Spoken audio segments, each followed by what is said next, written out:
नमस्ते, सदा वत्सले मातृभूमि, जय हिंद। दोस्तों स्वागत है आप सबका टेक्निकल अस में। शुरू करते हैं आज के डिफेंस समाचारों को।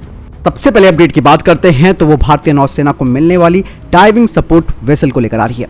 दरअसल अब भारतीय नौसेना में स्वदेशी डाइविंग सपोर्ट वेसल को शामिल किया जा रहा है। दरअसल 2018 में इस तरीके के 2 जहाजों के निर्माण के लिए हिंदुस्तान शिपयार्ड लिमिटेड के साथ 2392.94 करोड़ रुपए के एक सौदे पर हस्ताक्षर किए गए थे। बता दें कि प्रत्येक डाइविंग सपोर्ट वेसल में एक double shaft controllable pitch propeller layout, 2 5.5 megawatt के डीजल इंजन और साथ ही 5-12 मेगावाट के डीजल जनरेटर इसमें लगे होंगे।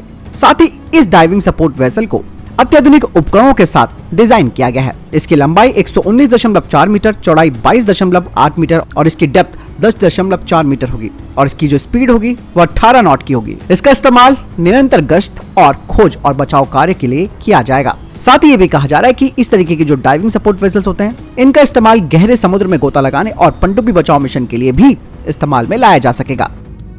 बढ़ते हैं अगली अपडेट की तरफ जो कि फ्रांस से आ रही है। आपको बता दें कि फ्रांस के विदेश मंत्री ने भारत के साथ रक्षा और सुरक्षा में पार्टनरशिप को और मजबूत और गहरा करने की बात कही है। आपको बता दें कि फ्रांस ने अपनी तकनीक भी भारत को देने की बात की है बरकूडा न्यूक्लियर सबमरीन और साथ ही शॉर्ट फिन बरकूडा कन्वेंशनल सबमरीन के लिए, जो कि गवर्नमेंट टू गवर्नमेंट डील के तहत होगी फ्रांस के साथ। ऐसा कहा जा रहा है कि इससे भारत की 6 कन्वेंशनल सबमरीन और जो 6 न्यूक्लियर अटैक सबमरीन की जरूरत है वो पूरी हो जाएंगी।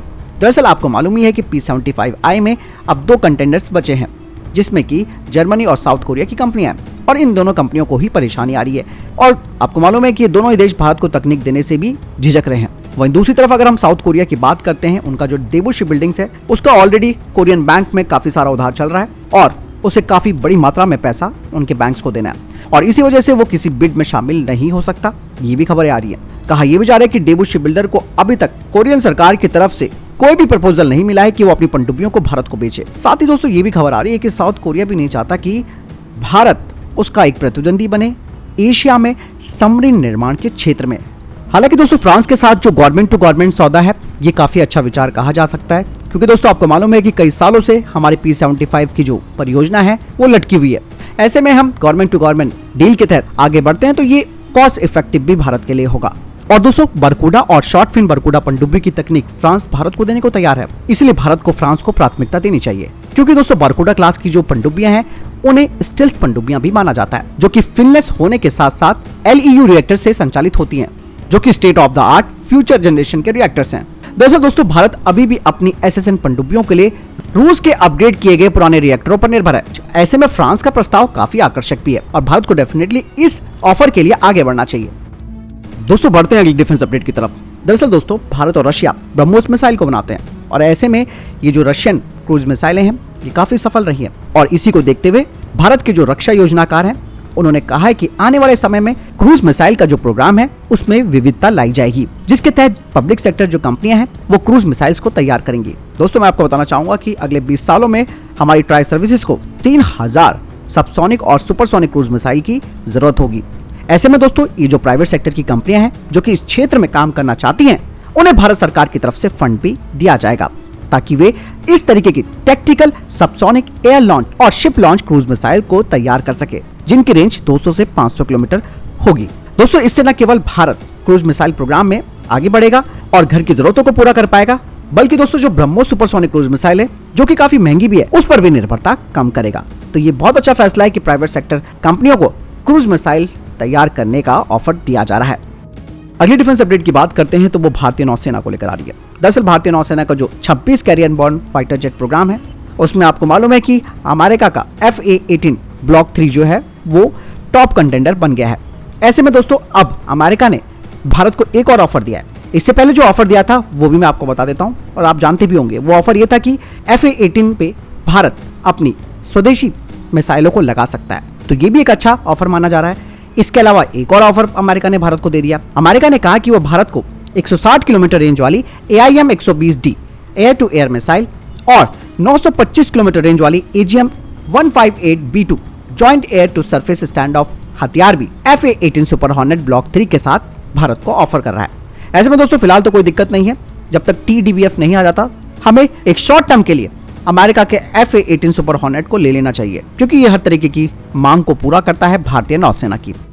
दोस्तों अगली अपडेट की बात करते हैं तो वो अमेरिका और भारत को लेकर आ रही है। दरअसल अभी आपको मैंने बताया भी था डिफेंस अपडेट में कि रक्षा मंत्री राजनाथ सिंह जी ने अमेरिका के डिफेंस सेक्रेटरी लॉयड ऑस्टिन के साथ बातचीत की। इस बातचीत के दौरान भारत ने अमेरिका से भारत में डिफेंस प्रोग्राम में सहयोग करने की बात को दोहराया। ऐसे में रक्षा मंत्री राजनाथ सिंह का कहना है कि अमेरिका मान गया है कि वो भारत को की डिफेंस टेक्नोलॉजी की तकनीकी हस्तांतरण करेगा। हालांकि इस बात को गुप्त रखा गया है कि किन किन हथियारों की तकनीक अमेरिका भारत को देगा, लेकिन अनुमान ये लगाया जा रहा है कि हो सकता है कि पीडिएटर आर्म ड्रोन की तकनीक अमेरिका भारत को दे सके ताकि भारत में स्थानीय स्तर पर इन ड्रोन्स का निर्माण किया जा सके।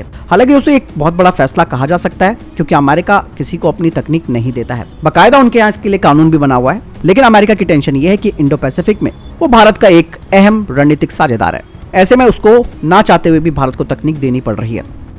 बढ़ते हैं अगली अपडेट की तरफ जो कि अर्जेंटीना को लेकर आ रही है। आपको मालूम है कि अर्जेंटीना को भारत ने अपना तेजस फाइटर जेट का ऑफर किया है। ऐसे में अर्जेंटीना की मांग है कि इस पर किसी भी प्रकार का ब्रिटिश ओरिजिन कंपोनेंट्स नहीं होना चाहिए। दोस्तों यहाँ पर चाइना के हाथ में बाजी इसलिए भी लग सकती है क्योंकि चाइना का जो JF-17 ब्लॉक 3 है उसमें सारे चीनी उपकरण लगे हुए हैं। इसके अलावा चीन ने अब ये भी कह दिया कि इस एयरक्राफ्ट के जो भी सिस्टम है उनमें किसी भी तरीके का कोई प्रतिबंध नहीं लगा हुआ है। वहीं भारत ने भी, जैसे मैंने कहा, कि तेजस लाइट कॉम्बैक्ट एयरक्राफ्ट के लिए बातचीत करनी शुरू कर रखी है और भारत ने भी ये ऑफर दे दिया है कि हमारे तेजस फाइटर जेट में भी ब्रिटिश कंपोनेंट्स नहीं होंगे, जैसे कि रेडॉम, एरियल रिफ्यूलिंग प्रोब और इजेक्शन सीट। इसके अलावा HAL के एक डेलीगेशन ने अर्जेंटीना के मेन एयरक्राफ्ट मैन्युफैक्चरर का दौरा भी किया था। अब कहा जा रहा है कि दोनों ही देश एक साथ मिलकर ट्रेनर एयरक्राफ्ट का निर्माण करेंगे, उसमें सहयोग करेंगे अर्जेंटीना की एयरफोर्स के लिए। बढ़ते हैं अगली अपडेट की तरफ जो कि रक्षा मंत्री राजनाथ सिंह जी को लेकर आ रही है। रक्षा मंत्री राजनाथ सिंह ने कहा है कि भारत 2025 तक 1,75,000 करोड़ रुपए के रक्षा उत्पादन के लक्ष्य को पूरा करेगा और रक्षा के क्षेत्र में आत्मनिर्भरता हासिल कर लेगा। इस लक्ष्य में 35,000 करोड़ रुपए का निर्यात भी शामिल है। उन्होंने कहा कि आत्मनिर्भरता का मतलब अलग थलग रहने से नहीं, बल्कि भारत का संकल्प विश्व को आशा और राहत प्रदान करने से है। रक्षा मंत्री राजनाथ सिंह ने कहा कि देश का रक्षा निर्यात पहले के 1,900 करोड़ रुपए की तुलना में 13,000 करोड़ रुपए के आंकड़े को पार कर गया है, जो कि भारत के आत्मनिर्भरता के दृष्टिकोण को इंगित करता है। अगली अपडेट दोस्तों नेपाल से आ रही है। दोस्तों नई सैन्य भर्ती प्रक्रिया अग्निपथ स्कीम को लेकर भारत और नेपाल के बीच में तनातनी बढ़ गई है। नेपाल ने अग्निपथ योजना के तहत भर्तियां रोक दी हैं, जिसके लिए रैलियां शुरू होनी थी। इस पर सेना प्रमुख जनरल मनोज पांडे जी ने साफ तौर पर कह दिया है कि अगर नेपाल समय पर निर्णय नहीं लेता तो भारत को नेपाली सैनिकों की भर्ती जो रिक्तियां हैं यानी कि रिक्रूटमेंट वैकेंसीज है उनको वापस लेने के लिए मजबूर होना पड़ सकता है। इस वजह से नेपाल के साथ पहले से नाजुक चल रहे संबंधों पर और ज्यादा प्रतिकूल प्रभाव पड़ने की आशंका भी बढ़ गई है। दोस्तों भारत ने अग्निपथ स्कीम के तहत अपने मित्र देश नेपाल को भी सैनिकों की भर्ती के लिए आमंत्रित किया था ताकि भारतीय सेना में गोरखाओं की संख्या को बढ़ाया जा सके। दरअसल भारतीय सेना में नेपाली गोरखाओं की वार्षिक भर्ती धीरे धीरे घटकर 1500 हो गई है, जो कि पहले 4000 प्रतिवर्ष थी। इंडियन आर्मी में इस समय 7 गोरखा राइफल रेजिमेंट्स हैं, जिनमें से लगभग 30,000 नेपाली नागरिक सेवा कर रहे हैं। प्रत्येक रेजिमेंट में 5 से 6 बटालियंस होती हैं।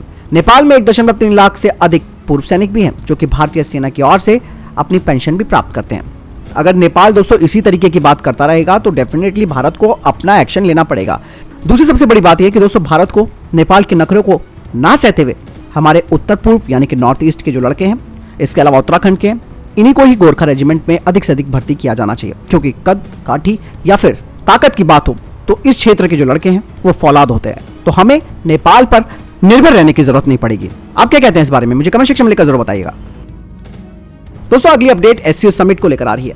बता दें कि प्रधानमंत्री नरेंद्र मोदी ने SCO शिखर सम्मेलन में शिरकत की है। इस दौरान उनके साथ उज्बेकिस्तान, चीन, रूस, ईरान और पाकिस्तान के प्रधानमंत्री भी मौजूद रहे। पीएम मोदी ने बैठक में पहली बार हिंदी में सभी राष्ट्र अध्यक्षों को संबोधित किया। इस दौरान आपको बता दें कि प्रधानमंत्री नरेंद्र मोदी ने रूस के राष्ट्रपति के साथ भी मुलाकात की। बता दें कि रक्षा के क्षेत्र में दोनों ही देश आपसी सहयोग को मजबूत करने सहित कई द्विपक्षीय मुद्दों पर बातचीत कर रहे हैं। बताया जा रहा है कि बैठक में भारत रूस के बीच रुपए और रूबल में कारोबार की भी चर्चा हो रही है। इसके अलावा भारत के प्रधानमंत्री ने तुर्की के राष्ट्रपति रसेप तय्यप एर्दोगन के साथ भी बातचीत की, जिसके बारे में कहा जा रहा है कि दोनों ही नेताओं ने अलग अलग क्षेत्रों में द्विपक्षीय सहयोग को गहरा करने के तरीकों पर चर्चा की है। हालांकि दोस्तों तुर्की का रवैया तो आपको मालूम है कि कैसा देश है, लेकिन फिर भी जियोपॉलिटिक्स है, इग्नोर नहीं किया जा सकता। आपको बता दें कि SCO समिट में प्रधानमंत्री ने कहा कि कोविड महामारी और रूस यूक्रेन युद्ध ने ग्लोबल सप्लाई चेन को बाधित किया। ऐसे में हमारा लक्ष्य है कि भारत को मैन्युफैक्चरिंग हब बनाया जाए। उन्होंने कहा कि भारत में इस समय 70,000 से ज्यादा स्टार्टअप और 1,000 से ज्यादा यूनिकॉर्न है। हम हर सेक्टर में इनोवेशन को बढ़ावा दे रहे हैं। बढ़ते अगली अपडेट की तरफ जो कि अमेरिका से आ रही है। दोस्तों, अमेरिका के राष्ट्रपति जो बाइडेन ने यूक्रेन को $60 करोड़ के नए हथियार पैकेज मदद देने की घोषणा की है। अमेरिका ने कहा कि वो अपने सहयोगियों के साथ यूक्रेन को विकसित युद्ध सामग्री की आवश्यकताओं की पूर्ति करता रहेगा। व्हाइट हाउस ने एक बयान में कहा कि इस पैसे का इस्तेमाल सैन्य शिक्षा और प्रशिक्षण के लिए किया जाएगा। यूक्रेन रूस संघर्ष की शुरुआत के बाद से ही अमेरिका लगभग 15 अरब 10 करोड़ डॉलर की सुरक्षा सहायता अभी तक दे चुका है। बढ़ते हैं अगली अपडेट की तरफ, जो कि ऑकस डील को लेकर आ रही है। दोस्तों, एक साल पहले अमेरिका ने ऑकस, जिसमें कि Australia, United kingdom, United state सुरक्षा संधि का ऐलान किया था। घोषणा की गई थी कि इस संधि के तहत अमेरिका और ब्रिटेन की मदद से ऑस्ट्रेलिया परमाणु क्षमता वाली पनडुब्बियों का निर्माण करेगा। इस करार के लिए ऑस्ट्रेलिया ने फ्रांस से भी पनडुब्बी निर्माण का करार तोड़ दिया था। इस कारण फ्रांस का इन तीनों देशों के साथ रिश्ता तनावपूर्ण हो गया था। लेकिन दोस्तों, एक साल के बाद ऐसा नहीं लगता कि ऑकस से कुछ उम्मीदें जगी हों या फिर ये पूरा हुआ हो, बल्कि प्रशांत क्षेत्र में चीन की नौसैनिक गतिविधियां और तेज हो गई हैं। हाल ही में चीन ने रूस के साथ मिलकर इस क्षेत्र में एक बड़ा सैन्य अभ्यास किया। 6 महीने पहले ऑस्ट्रेलिया के तत्कालीन रक्षा मंत्री रिचर्ड मार्सन ने ऑकस के तहत अमेरिका और ब्रिटेन में मौजूद पनडुब्बियों की तर्ज पर ऑस्ट्रेलियाई पनडुब्बियों की निर्माण की घोषणा की थी। लेकिन बताया गया कि ये पनडुब्बियां 2040 में जाकर तैयार हो पाएंगी।